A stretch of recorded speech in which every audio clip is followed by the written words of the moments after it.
Edith Cowan was born on the 2nd of August, 1861, to Mary Eliza Dirksey Wickenham and Kenneth Brown. Mary died in childbirth when Edith was 7. Kenneth Brown remarried, but that marriage wasn't quite as prosperous. In a drunken fit, Brown shot his second wife and was subsequently hanged.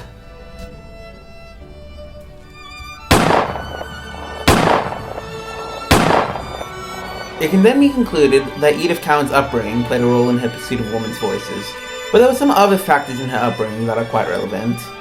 She married James Cowan at 18 in 1879, and he was 31 at the time, and was a magistrate.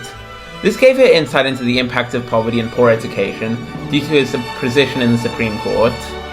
Now, to close off this part of Edith Cowan's life in relation to women's voices, let's show a reenactment that reflects this. Geez, Edith, my wife, tell me the story of your father. I've never met him. Could you not find yourself from refraining on discussing my father?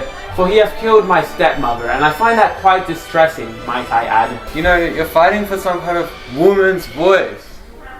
Wow, it's almost like my historical context had an impact on Edith Cowan's fight for women's voices. Yes, but what about your mother? Yeah, she finds herself quite unavailable, for she died in childbirth.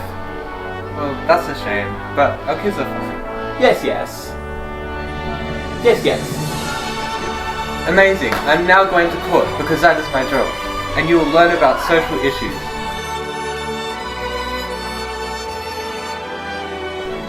Edith Cowan's upbringing was painfully similar to that of quite a lot of women at the time, and afterwards, her marriage to James Cowan led to her learning about the impacts of poverty and poor education. The context of her life before she officially began to fight for suffrage likely contributed greatly to her actions later in life.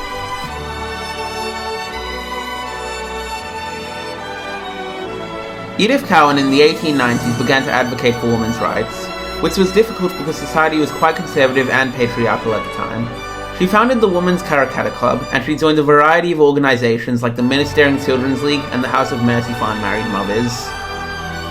She served as secretary and later president of the Karrakatta Club. The club offered women education on community issues and gave the opportunity to practice public speaking, a skill quite useful in Edith Cowan's life later on.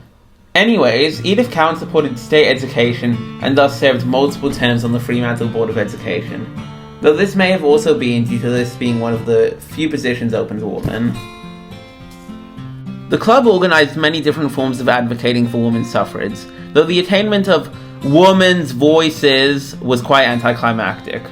On the 16th of December 1899, women were given the right to vote, and thus Edith Cowan's efforts had succeeded, but this wasn't the end.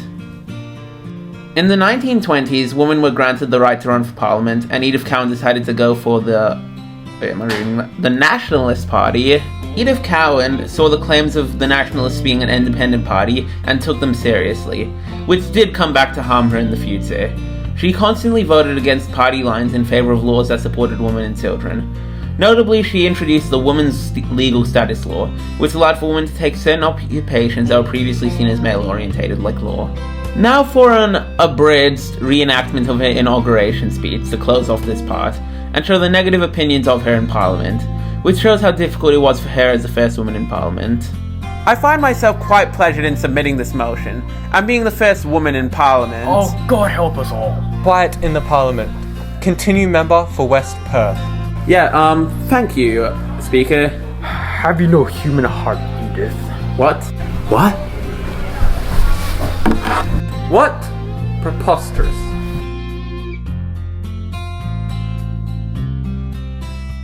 Edith Cowan began to fight for women's voices in the 1890s, and after founding and joining many organisations, women eventually gained suffrage and the right to run for Parliament, though it was still difficult for her even after getting into office.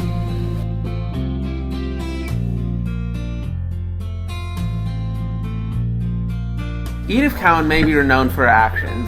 She's even on the $50 bill. But in her time, there were a variety of perspectives on her, so I've invited guest star Hunter here to talk about it. Thank you, man, playing Edith Cowan. Thomas Arthur Lewis Davy, whom we'll just call Tom, was one man who served under the Nationalist Party. In a way, he paralleled Edith Cowan, for he was a lawyer and politician, and due to this, he was quite privileged. He was not the most sympathetic towards Edith Cowan, and when the Nationalist Party dropped support for Cowan, he ran against her. Wait, but why did the Nationalist Party drop support for Edith Cowan? You said it yourself, she consistently voted against party policies. Wow, it's such a shame my character went through this. Yep. The Nationalists weren't fond of Edith and ceased support in 1927, and they had Tom run up against her, and he won the election. The media had mixed views though. Progressive media like the Western Mail saw her as the spokesperson of the school of thought which had an undeniable right to representation in the legislature, and her record of honorary social service entitles her to the distinction. Wait, but what about the conservative ones? What about the conservative ones? They made images like this. Ooh, a primary source. Yes, it depicts a woman cleaning up in Parliament, saying it's high time a woman's influence made itself felt in this wretched place. Wait, what does that mean?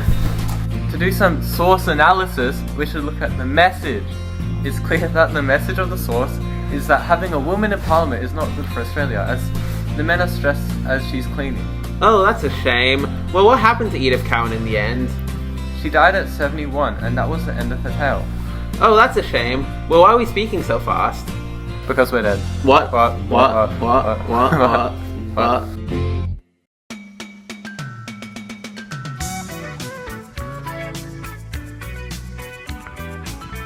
Well, that's the end, so let's quickly summarize everything. Edith Cowan was born in a dysfunctional family. Her mother died while giving birth to a kid. Her other mother died because her father was drunk. Her father died because the law does not allow you to kill your wife. Then she married a cop who taught her about poverty. She later got into politics and made a few clubs. Then she got into Parliament as the first woman. Tom took her spot and the media had mixed opinions. She died, and yeah, thank you for watching, and stick around for the credits. Greetings, loved one. Let's take a journey. I know a place where the grass is really greener.